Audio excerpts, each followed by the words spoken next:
الحمدللہ رب العالمین والصلاة والسلام علی سید الانبیاء والمرسلین اما بعد فاعوذ باللہ من الشیطان الرجیم بسم اللہ الرحمن الرحیم قل بفضل اللہ وبرحمتہ فبذلک فلیفرحوا صدق اللہ العظیم وصدق رسولہ النبی الکریم ونحن علی ذلک من الشاہدین والشاکرین والحمد للہ رب العالمین الصلاۃ والسلام علیک یا سیدی یا رسول اللہ.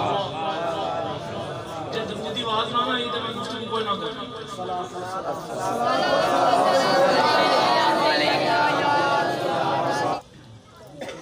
میرے دوستو،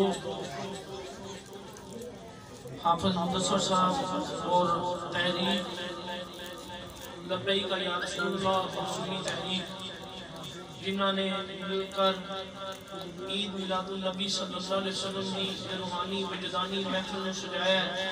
اللہ تعالیٰ سب دی کاوش اپنی بلند بارگاہ قبول و منظور فرمائے. رات 12 بجے کا ٹائم ہو گیا.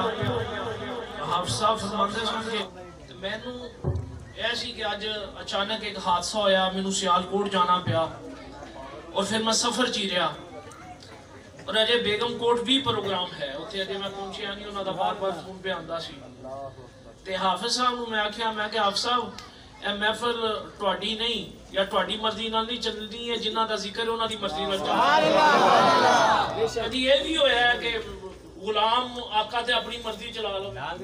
یہ ذکر آلیاں دی مرضی ہے، جنی دیر چاہن گے ذکر ہوئے گا، جدوں تک چاہن گے ذکر ہوئے گا، جدوں اے سارے مک جان گے نا حضور دا ذکر تاں بھی نہیں مکنا. کائنات دی ہر چیز فنا ہو جائے گی لیکن اس وقت بھی حضور دا ذکر باقی رہے گا. کیوں؟ اللہ دا ذکر کرن والا بھی کوئی نہیں باقی رہے گا لیکن حضور دا ذکر باقی رہے گا. کیوں؟ وہ حی القیوم ہے، وہ ہمیشہ تو ہے، ہمیشہ رہن والا ہے. وہ جڑا ہمیشہ تو ہے، ہمیشہ تو رہن والا ہے، وہ اپنے محبوب کا ذکر کرتا ہے. وَرَفَعْنَا لَكَ ذِكْرَكَ. وہ کسی بھی مجمع کا محتاج نہیں، انہوں کسی مجمع کی ضرورت نہیں. جس طرح امیر خسرو نے فرمایا کہ خدا خود میرے مجلس بود، اندر لا مقام خسرو محمد شمع محفل بود، شب جائے کہ من بودم. میں نے آپ صاحب نے دسیا کہ ایتھے کچھ لوگ ایسے بھی نے جڑے کہندے نے کیا صحابہ دے دور دے وچ اے میلاد النبی صلی اللہ علیہ وسلم ہویا سی، صحابہ نے اے میلاد منایا سی، اس دی شرعی حیثیت کیا ہے؟ آج کسے کہانی تو نہیں، قرآن اور حدیث تو دساں گے کہ میلاد النبی صلی اللہ علیہ وسلم کیا ہے، اس دی شرعی حیثیت کیا ہے. اکثر سوال کر لیندے نے نا یار میلاد کتھے لکھیا ہے تے سنی سادے جانے اے سن ہو کے سن دے نے تے نعرے لا کے گھر چلے جاندے نے. گل کسے دی سمجھ نہیں آندی ہے نا. تے اگر صبح کوئی پوچھے کہ یار راتی تسی محفل چ رہے ہو، کوئی پیغام سمجھ کے آئے ہو، کوئی میسیج ہو دے گا، کوئی سمجھ آئی؟ انہوں نے سمجھ تو کوئی نہیں آئی، بس اتنا پتہ لگا پھٹے پھیڑ کے چلے. اینڈ دا نہیں، اے محفلاں دا کوئی مقصد ہے، یہ مجالس کا کوئی مقصد ہے کہ اسی جس نبی دے ذکر واسطے کٹھے ہوئے اس نبی دی مبارک زندگی نو اسی اپنی زندگیاں جو لاگو کر لئیے. اگر وہ کوئی پوچھ لوے بابڑا اے میلاد کتھے لکھی ہے، حضور دے دور جو ہوئی سی انہوں کو ساڑھے نصیباں جو لکھے ہیں، ساڑھے رب نے مقدرہ جو لکھ دیتا ہے میلاد. جنہ دے مقدرہ جو رب نے میلاد لکھ دیتا ہے اس تو بڑا خوش نصیب کون ہوئے. قرآن مجید فرقان حمید نے اندر اللہ پاک نے بعد لفظاں جو فرما دیتا لَقَدْ مَنَّ اللَّهُ عَلَى الْمُؤْمِنِينَ إِذْ بَعَثَ فِيهِمْ رَسُولًا، کہ بے شک میں نے مومنین پر احسان فرما دیا. یہ جو احسان ہے، احسان تو تمام خلق پر تھا لیکن جتلایا صرف مومنین کو گیا ہے. تو جو اللہ کے اس احسان کو مانتا ہے کہ یہ رسول اللہ صلی اللہ علیہ وسلم کی ذات ہم پر احسان ہے، وہی حضور کے آنے کا جشن مناتا ہے. کیونکہ ہم نے مان لیا کہ یہ اللہ کریم کا احسان ہے. کون دیتا ہے کسی کو کوئی محبوب اپنا؟ جانیں گے کس طرح گوارا کیا ہے حق نے۔ تو اللہ تعالیٰ نے انسان پر اتنے احسان کیے، اتنے کرم کیے، تو اس نے کسی موقع پر یہ نہیں فرمایا کہ یہ دیکھ میں نے تجھے روح عطا فرمائی، یہ میرا احسان ہے، یہ دیکھ میں نے تجھے دیکھنے کی طاقت دی، یہ میرا احسان ہے، یہ بولنے کی قوت دی، یہ میرا احسان ہے، سننے کی قوت دی، یہ میرا احسان ہے، یہ دیکھ سر سے لے کر پاؤں تک دیکھ میں نے تجھے کیسا سراپا حسن بنایا ہے، یہ میرا احسان ہے۔ لیکن میں نے جتلایا نہیں۔ جب میں نے اپنا محبوب عطا فرما دیا تو پھر میں رب ہو کر اس احسان کو جتلا رہا ہوں کہ لَقَدْ مَنَّ اللَّهُ عَلَى الْمُؤْمِنِينَ إِذْ بَعَثَ فِيهِمْ رَسُولًا، کہ میں نے یہ مومنین پر احسان کر دیا۔ تو جس پر یہ احسان ہوا، جو اس احسان کو مانتا ہے، وہ اسی طرح سونے کے جشن منایا کرتا ہے۔ تو آئیے میرے دوستو، اور کئی لوگوں کا یہ گمان ہے کہ اسلام میں سیلیبریشن نہیں ہے، یعنی کہ یہ جو ہم جشن مناتے ہیں اس کی کوئی حقیقت نہیں ہے، یہ علاقائی یا جغرافیائی یہ ایک نظام ان کا اپنا اپنا ہے، انہوں نے یہ خود نیا ایجاد کیا۔ اسلام میں ایک یہ نئی چیز ہے، اسلام میں تو صرف 2 عیدیں ہیں، تیسری عید کا تصور نہیں، تو یہ تیسری عید کہاں سے آ گئی؟ اب یہ ان کی یہ بدگمانی ہے۔ اب اللہ تعالیٰ کی عبادات میں سے سب سے اہم عبادت جو ہے وہ نماز ہے۔ یہ نماز جو ہے، یہ جو 5 وقت حی علی الصلاۃ حی علی الفلاح کی پکار آتی ہے، کہ میں علمی گفتگو کر رہا ہوں یہ سمجھانے کے لیے کہ میلاد ہے کیا۔ میلاد، یہ جو 5 وقت کی ہم نماز پڑھتے ہیں، یہ بھی کسی غیر کے ساتھ تعلق نہیں جڑتا، بلکہ اللہ کے ساتھ تعلق جوڑنے کے لیے ہم نماز پڑھتے ہیں۔ حی علی الصلاۃ حی علی الفلاح کی جب پکار آتی ہے تو ہم حی علی الصلاۃ اور حی علی الفلاح کی پکار سن کر بلایا جا رہا ہے کہ آ بندے اپنی کامیابی کی طرف آ۔ یہ 5 وقت، یہ جو 5 نمازیں ہیں، یہ بھی اللہ تعالیٰ نے اپنے انبیاء کا صدقہ عطا فرمائی ہیں، اور ہر نماز کسی نہ کسی نبی کے ساتھ منسوب ہے۔ جب حضرت آدم علیہ السلام کی توبہ قبول ہوئی، اس وقت فجر کا ٹائم تھا، آپ نے 2 رکعت نفل شکرانے کے پڑھے، وہ امت محمدیہ کے لیے فجر کی نماز ہو گئی، فجر کے فرض بن گئے۔ پھر حضرت ابراہیم علیہ السلام نے اللہ کی بارگاہ سے رو رو کر بیٹا مانگا۔ حضرت اسحاق علیہ السلام دنیا میں تشریف لائے، تو آپ نے جب حضرت اسحاق کی ولادت ہوئی تو حضرت ابراہیم علیہ السلام نے 4 رکعت نفل شکرانے کے پڑھے، وہ امت محمدیہ کے لیے 4 فرض ظہر کے بن گئے۔ پھر حضرت عزیر علیہ السلام 100 سال تک فوت ہوئے رہے، 100 سال تک سوئے رہے۔ 100 سال بعد جب وہ جاگے تو ان کو پتا چلا کہ 100 سال تک میں اس دنیا سے غائب رہا، اس دنیا میں نہ تھا، 100 سال، 1 صدی پوری۔ تو جب آپ کو ہوش آیا تو عصر کا ٹائم تھا، وہ دوبارہ آپ کا جاگنا، زندہ ہونا، آپ نے شکرانے کے طور پر 4 نفل شکرانے کے پڑھے، وہ امت محمدیہ کے لیے عصر کی نماز بن گئی۔ پھر حضرت ایوب علیہ السلام طویل بیماری کے بعد آپ نے، جب اللہ نے آپ کو صحت عطا فرمائی تو آپ نے 4 رکعت جب شکرانے نفل کے ادا کرنا چاہے تو 3 رکعت پڑھی، اور کثرت بیماری کی وجہ سے علالت کی یہ حالت تھی کہ آپ دوبارہ 4تھی رکعت میں اٹھ نہیں سکے، تو وہ 3 رکعتیں نماز مغرب کی امت محمدیہ پر فرض کر دی گئی۔ حضرت یونس علیہ السلام 40 دن تک مچھلی کے پیٹ کے اندر رہے، جب آپ کو مچھلی کے پیٹ سے باہر نکالا گیا اس وقت عشاء کا وقت تھا، آپ نے شکرانے کے 4 نفل ادا کیے، وہ امت محمدیہ کے لیے عشاء کی نماز فرض ہو گئی۔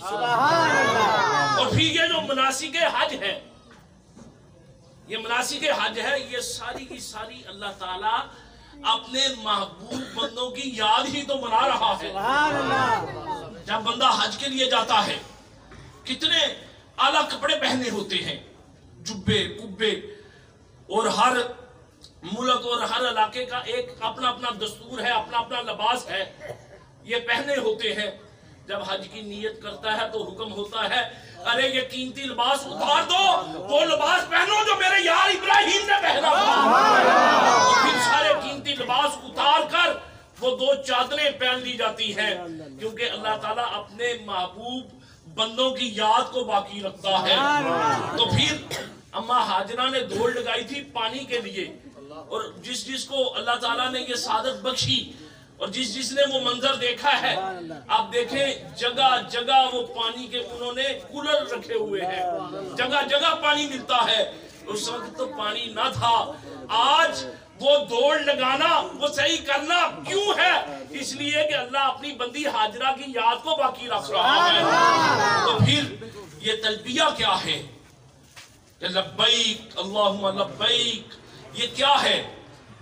اللہ تعالیٰ نے حضرت ابراہیم علیہ السلام سے کہا کہ اے ابراہیم، جب کعبۃ اللہ کی تعمیر ہو گئی تو میرے ابراہیم اب ان کو بلا سبحان اللہ کہ وہ میرے گھر کا طواف کریں، میری عبادت کریں۔ تو پھر حدیث پاک میں آتا ہے، امام عبد الرزاق نے لکھا، امام اسقلانی نے لکھا کہ جب یہ آپ پہاڑی پر چڑھ کر آپ نے یہ آواز لگائی لبیک اللہم لبیک، تو جو بھی روحیں ماؤں کے باطنوں میں تھی یا اپنے باپ کے پشتوں میں تھی یا عالم بالا میں تھی، جس نے یہ آواز سنی اس نے اس آواز کا جواب دیا لبیک اللہم لبیک۔ لبیک کی پکار اللہ کی نہیں تھی، حضرت ابراہیم علیہ السلام کی تھی۔ وہ آج سے 4000 سال پہلے یہ انہوں نے پکار کی تھی۔ اللہ تعالیٰ کو یہ ادا اتنی پسند آئی کہ قیامت تک یہ حضرت ابراہیم علیہ السلام کی سنت بنا دیا۔ تو یہ جو مناسک حج ہے یہ تمام انبیاء کی یادوں کو تازہ کر رہا ہے۔ اور پھر آقا کریم صلی اللہ علیہ وسلم نے اس دن کو آقا علیہ السلام نے دنوں کا منانا حضور کی سنت سے ثابت ہے۔ یہ دن حضور نے منائے ہیں۔ آقا کریم صلی اللہ علیہ وسلم کی بارگاہ میں صحابی آئے، آ کے عرض کی یا رسول اللہ یہ جو یہودی ہیں یہ یوم عاشوراء کا روزہ رکھتے ہیں، اور وہ نبی جن کا فرمان ہے کہ تم یہود اور نصارہ کی نقل نہ کیا کرو، جس طرح یہ کرتے ہیں اس طرح نہ کیا کرو۔ اب پوچھا گیا کہ یہ کیوں روزہ رکھتے ہیں؟ تو عرض کی یا رسول اللہ اس لیے کہ اس دن اللہ تعالیٰ نے حضرت موسیٰ علیہ السلام کو فتح عطا فرمائی تھی، اس فتح پر یہ خوشی کے طور پر یہ روزہ رکھتے ہیں۔ حضور صلی اللہ علیہ وسلم نے فرمایا میرے غلاموں ان سے زیادہ تو ہم موسیٰ کے حقدار ہیں، تو لہذا تم سب عاشوراء کا روزہ رکھا کرو۔ یہ یاد منانا یہ حضور کی سنت سے ثابت ہو گیا۔ اب کہ یہ ہے کہ آقا کریم صلی اللہ علیہ وسلم کے دادا نے حضرت عبد المطلب نے آپ کا عقیقہ آپ کی ولادت کے 7ویں دن کر دیا تھا۔ جب آقا کریم صلی اللہ علیہ وسلم مدینے تشریف لائے تو حضور نے دوبارہ بکرے منگوائے، ذبح کیے اور وہ اپنے غلاموں میں تقسیم کیے، گوشت خود بھی کھایا اور دوستوں کو بھی، غلاموں کو بھی کھلایا۔ اب امام جلال الدین سیوطی رحمت اللہ علیہ آپ فرماتے ہیں کہ وہ اصل میں عقیقے کا گوشت نہیں تھا، بلکہ حضور نے اپنی ولادت کی خوشی میں، اپنے میلاد کی خوشی میں وہ بکرے ذبح کروائے تھے۔ اگر کوئی یہ سوال پیدا ہوتا ہے کہ اس وقت تو ابھی اسلام نہیں آیا تھا، ابھی حضور صلی اللہ علیہ وسلم نے اعلان نبوت نہیں فرمایا تھا، تو اس لیے حضور نے دوبارہ عقیقہ کیا کیونکہ جب اعلان نبوت کیا تو لوگوں کو یہ بتا دیا جائے کہ یہ سنت مصطفیٰ صلی اللہ علیہ وسلم ہے۔ لوگوں کا یہ باطل عقیدہ جو ہے، اگر ایسا ہوتا تو پھر حضور کو یہ بھی حکم ہوتا کہ اعلان نبوت سے تو 15 سال پہلے آپ کا نکاح ہوا تھا، آپ کا نکاح بھی دوبارہ کیا جائے. اور عقیقہ ہمیشہ ولادت کی خوشی میں ہوتا ہے، مرگ کی خوشی میں نہیں ہوتا. عقیقہ جو ہے عقیقہ ہوتا ہی میلاد کی خوشی میں ہے، ولادت کی خوشی میں ہوتا ہے. یار کبھی مرگے پر بھی ایسا کبھی ہوتا ہے، عقیقہ کبھی مرے ہوئے کا بھی ہوتا ہے. اب ایک سوال اور پیدا ہوتا ہے کہ یہ بار بار سوال کرتے ہیں کہ یہ جو 12 ربیع الاول مناتے ہیں یہ تو حضور کے وصال کا دن ہے. یہ منافقت ان کی دیکھے، ان کے اندر اللہ تعالیٰ نے ویسی مورے لگا دی ہیں. ان کی منافقت دیکھیں. کہتے ہیں یار 10 محرم کو تم حضور کے خانوادے کا ذکر کرتے رو پڑتے ہو. یہ منافقت دیکھیں، رو پڑتے ہو. وہ تو کئی ہزار سال پہلے ہوا تھا، کئی صدیاں گزر گئی ہیں، تم آج روتے ہو.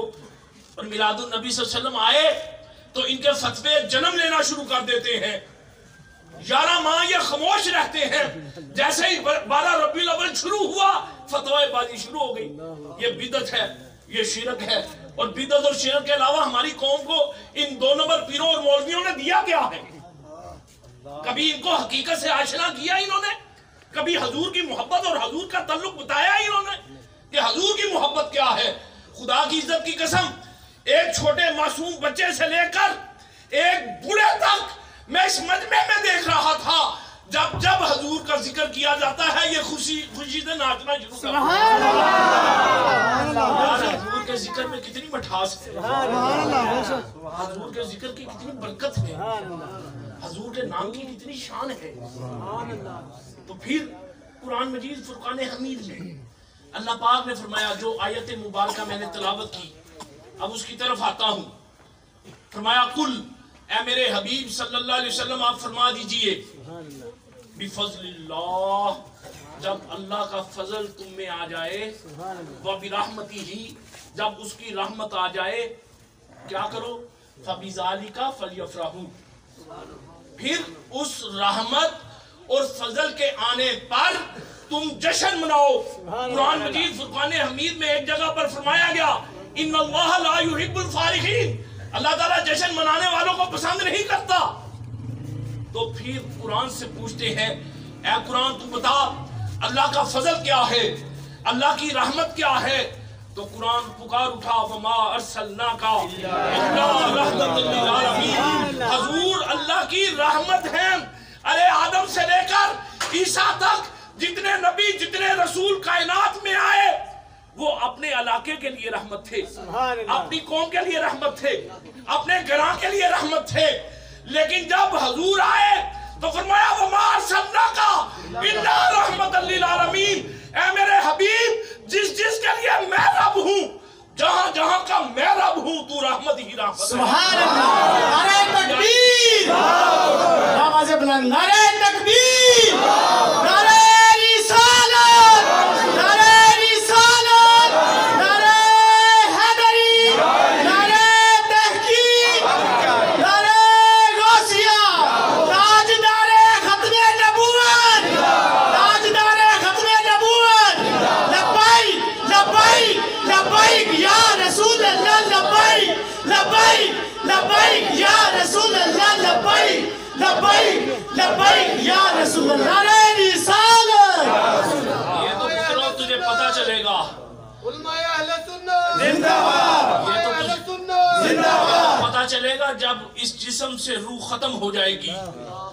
تجھے پتا چلے گا کہ نبی کے میلاد منانے والے اب تیری قیمت کیا ہے. سبحان اللہ، سبحان اللہ. تجھے تو قبر میں جا کے پتا چلے گا. اور جو بارگاہ رسالت میں بک جاتے ہیں آج ان کے نام زندہ ہیں، آج ان کی بات زندہ ہے. وہ زندہ رہے بھی تو زندہ ہیں، وہ مر بھی جائیں. اسی لیے تو سلطان باہو نے فرمایا تھا، نا فقیر ہونا دا باہو قبر جنہ دی جیوے ہو. جو بارگاہ رسالت میں بک جاتے ہیں کبھی ان کا مقام تو دیکھو. امت کو صرف یہ پیغام دیا گیا کہ یہ تو بدعت ہے، یہ اسلام میں تیسری. خدا کی عزت کی قسم، یہ جو عید ہم آج منا رہے ہیں اسی کا صدقہ باقی عیدیں نصیب ہوئی ہیں۔ فرمایا لولاک لما خلقت الافلاک، اے میرے حبیب اگر آپ کو بنانا مقصد نہ ہوتا نہ ہم زمین بناتے نہ آسمان بناتے۔ جس نے محبوب کی وجہ سے ہی اپنی پہچان کروائی ہے، جس کی وجہ سے یہ کائنات کی بزم کو سجایا ہے، تو تم کہو کہ یہ عید منانا بدعت ہے، اسلام میں عید کیسے آ گئی؟ حضرت عمر فاروق رضی اللہ تعالیٰ عنہ سے ایک یہودی نے یہ سوال کیا، اے عمر آپ کے قرآن میں ایک ایسی آیت آئی ہے اگر وہ ہماری کتاب میں انجیل میں آ جاتی تو ہم شکرانے کے طور پر اس دن روزہ رکھتے، اس دن ہم عید مناتے۔ تو حضرت عمر فاروق رضی اللہ تعالیٰ عنہ فرماتے ہیں کہ وہ کون سی آیت ہے؟ وہ یہودی کہتا ہے الیوم اکملت لکم دینکم واتممت علیکم نعمتی، کہ جس دن تکمیل دین کی یہ آیت مبارکہ آئی اگر یہ ہماری تورات میں آ جاتی یا انجیل میں آ جاتی تو پھر ہم اس دن اس خوشی میں روزہ رکھتے، عید مناتے۔ اب یہ دو چیزیں آئیں۔ حضرت عمر فاروق رضی اللہ تعالیٰ عنہ آپ فرماتے ہیں کہ مجھے پتہ ہے کہ یہ کس موقع پر نازل ہوئی، یہ یوم عرفات میں نازل ہوئی اور عرفات کا دن بھی عید کا دن، سبحان اللہ، اور جمعے کا دن بھی عید کا دن ہے۔ سبحان اللہ، اب مسلمانوں کے لیے جمعے کے دن کو عید کا دن قرار دیا گیا۔ سبحان اللہ۔ اب یہ بات بہت قابل توجہ ہے کہ جمعے کے دن کو عید کا دن قرار دیا گیا۔ پوچھا گیا یا رسول اللہ یہ جمعے کے دن کو عید کا دن کیوں قرار دیا گیا؟ فرمایا کہ اس لیے کہ اس دن آدم اور حوا کی ملاقات ہوئی تھی سبحان اللہ، عرفات میں۔ ارے جب تم حج کے لیے میدان عرفات میں جاتے ہو، ارے نہ کوئی مخصوص خطبہ ہے، نہ نوافل ہے، نہ کوئی عبادت ہے، نہ ریاضت ہے، گونگے بن کر چلے جاؤ، بس تمہارا چلے جانا تم حاجی ہو گئے۔ کچھ نہیں پڑھا، کچھ آتا پڑھ لیا، نہیں پڑھا نہ پڑھو، بس تم پہنچ گئے تو تم حاجی ہو گئے۔ سبحان اللہ۔ کیوں کہ وہ عرفات وہ میدان ہے جہاں اماں حوا اور حضرت آدم علیہ السلام ملے تھے۔ سبحان اللہ، حضور نے فرمایا کہ جمعے کے دن کو اس لیے عید کا دن قرار دیا گیا ہے کہ اس دن یوم میلاد آدم ہے۔ سبحان اللہ، جس دن آدم دنیا میں آئے وہ دن عید کا دن بن جائے، اور جس دن میرے مصطفیٰ کائنات میں تشریف لائے وہ کسی عید سے کم ہوگا؟ ارے عید ایک سال میں یہ 52 عیدیں آتی ہیں، 52 سبحان یار وہ دو کی قید تو یہاں ختم ہو گئی، اللہ، دو کی قید تو یہاں ختم ہو گئی۔ ہم 52 عیدیں مناتے ہیں، ہر جمعے کو حکم ہوتا ہے کہ نئے کپڑے پہنو، نئے نہیں تو صاف کپڑے پہنو، غسل کرو، خوشبو لگاؤ، سرما لگاؤ، تیل لگاؤ، اور پھر اسی طرح شان کے ساتھ جاؤ۔ وجہ کیا ہے؟ اس لیے کہ اس دن آدم کا میلاد ہوا تھا۔ سبحان اللہ، تو دوستو اگر آدم کے میلاد کی یہ شان ہے تو مصطفیٰ کے میلاد کی سبحان اللہ، حضور کے میلاد کی شان کیا ہوگی؟ تو میرے دوستو یہ جو میلاد ہے یہ نصیبوں والوں کے مقدر میں ہے۔ بد نصیب تو یہی کہتے رہتے ہیں یہ کہاں سے آیا، کدھر سے آیا؟ تو سنو، حضرت عمر فاروق رضی اللہ تعالیٰ عنہ ہر جمعے والے دن آپ بخور دان جلایا کرتے تھے، اور آپ نے ایک شخص کی ڈیوٹی لگائی، وہ بخور دان لے کر لوگوں کے پاس جایا کرتے تھے۔ بخور دان کہتے ہیں خوشبودان کو۔ آپ لوگوں کو اکٹھا کرتے اور ہر جمعے کو میلاد مصطفیٰ منایا کرتے، لوگوں کہتے ہیں کہ مصطفیٰ کی جان رحمت پہ لاکھوں سلام، اور حضور کی ذات پر درود و سلام پڑھا کرتے ہیں۔ یہ طریقہ حضرت عمر بن خطاب کا ہے۔ اب ایک بات اور آئی کہ یار یہ 12 ربیع الاول کو یہ وفات بھی بتاتے ہیں، تو وہ یہ سوال کرتے ہیں کہ یار یہ جو 12 ربیع الاول ہے اس میں تو حضور کا وصال ہوا تھا، تو تم وصال کے وقت کیوں نہیں روتے؟ خوشیاں تو تم منا رہے ہو، جشن تو تم منا رہے ہو، اس دن حضور کا وصال ہوا تھا، تم اس دن روتے کیوں نہیں، غمگین کیوں نہیں ہوتے؟ صحابہ تو اس دن روئے تھے، میں نے کہا ہاں روئے تھے اس لیے کہ جو ہر وقت یار کے جلوے تکنے والے تھے، کبھی حضور کو مسجد نبوی میں آتا دیکھتے، کبھی جاتا دیکھتے، کبھی غزوے میں دیکھتے، جو ہر وقت حضور کو دیکھنے والے تھے، وہ شریعت مطہرہ میں جسمانی روپ میں تھے، لبادہ بشریت تھا، تو وہ حضور کو آتے جاتے دیکھتے تھے۔ جب حضور کا ظاہری وصال ہوا تو وہ غم زدہ ہوئے کہ اب جو جن کو ہم آتا جاتا دیکھتے ہیں وہ اب آنکھوں سے اوجل ہو گئے ہیں۔ تو حضور غلاموں کے پاس روحانی طور پر آئے، ان کے پاس صحابہ کے پاس جسمانی طور پر آئے، اور وہ روئے صرف اس لیے تھے کہ ہر وقت حضور کو آتے جاتے دیکھتے تھے۔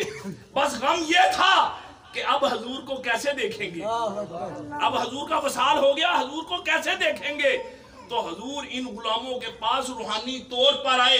ارے ہم غم کیوں منائیں، ہمارے پاس جب سے نبی آئے ہیں دوبارہ گئے ہی نہیں۔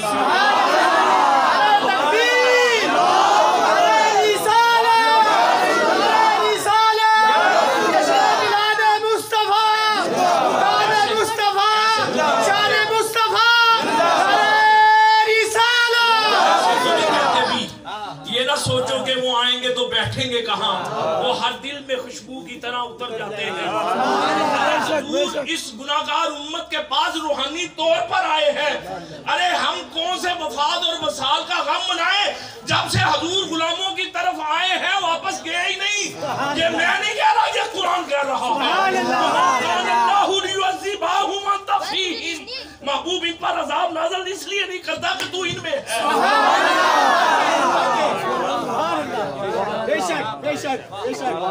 یہ حضور کا جو جانا ہے یہ پوری انسانیت کو ایک پیغام تھا۔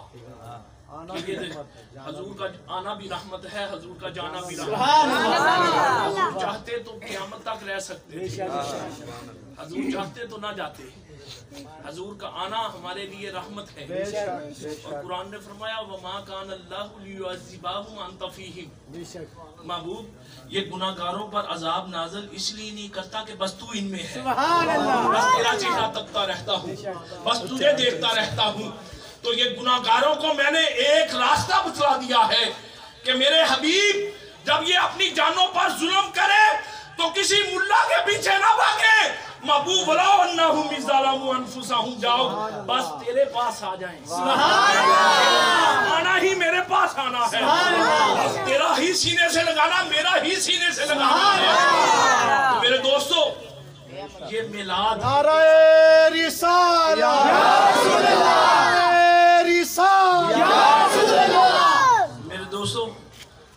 میرے دوستو یہ میلاد کی تو سمجھ آئے گی جب یہ روح جسم سے نکل جائے گی، اور حضرت آدم علیہ السلام سے لے کر حضرت عیسیٰ روح اللہ تک کوئی بھی نبی اپنی امتی کی قبر میں نہیں آئے گا۔ اگر کوئی آئے گا تو آقا کریم صلی اللہ علیہ وسلم آئیں گے، جو حضور کا میلاد منانے والے ہوں گے، جو حضور کی اتباع کے ساتھ اپنی زندگی کو بسر کرنے والے ہوں گے۔ تو جب منکر نکیرین ان کے پاس آئیں گے تو پھر ان سے پوچھیں گے اپنا تعارف تو کروا، تو میرے مصطفیٰ فرمائیں گے تو اس سے نہ پوچھ، تو مجھ سے پوچھ یہ کون ہے۔ ارے اگر تم یہی فتووں کے چکر میں رہے کہ نبی یہ جانتے ہیں، نبی یہ نہیں جانتے، نبی کو اتنا پتا ہے، نبی کو اتنا پتا نہیں ہے، نبی کا علم اتنا ہے، نبی یہ جانتے ہیں، نبی یہ نہیں جانتے، تو ارے کبھی جامی سے تو پوچھو، کبھی جامی سے تو پوچھو کہ جامی جب وہ عشق میں مچلے ہوئے، ان کے لو میں عشق مصطفیٰ سمایا ہوا تھا، جب وہ مدینے کی طرف آتے ہیں تو وقت کے حاکم کو حکم ہوتا ہے کہ جامی کو روک لو۔ جامی کئی روپ بدل کر جانا چاہتے ہیں لیکن نہیں، جامی کو کہا جاتا ہے جامی، حضور نے فرمایا کہ تو آگے نہیں جا سکتا۔ جامی نے ناچنا شروع کر دیا، رقص کرنا شروع کر دیا۔ انہوں نے کہا جامی تیرا داخلہ بند ہو گیا، تو نے ناچنا شروع کر دیا۔ کہتا یہ بات نہیں، بات تو صرف اتنی ہے حضور کی زبان مبارک سے میرا نام تو آیا ہے۔ ارے وہ امتی کتنا خوش نصیب ہوگا کہ جس امتی کا نام حضور کی زبان مبارک پر ہوگا۔ تم یہی بدگمان رہے کہ نبی یہ جانتے ہیں، نبی یہ نہیں جانتے،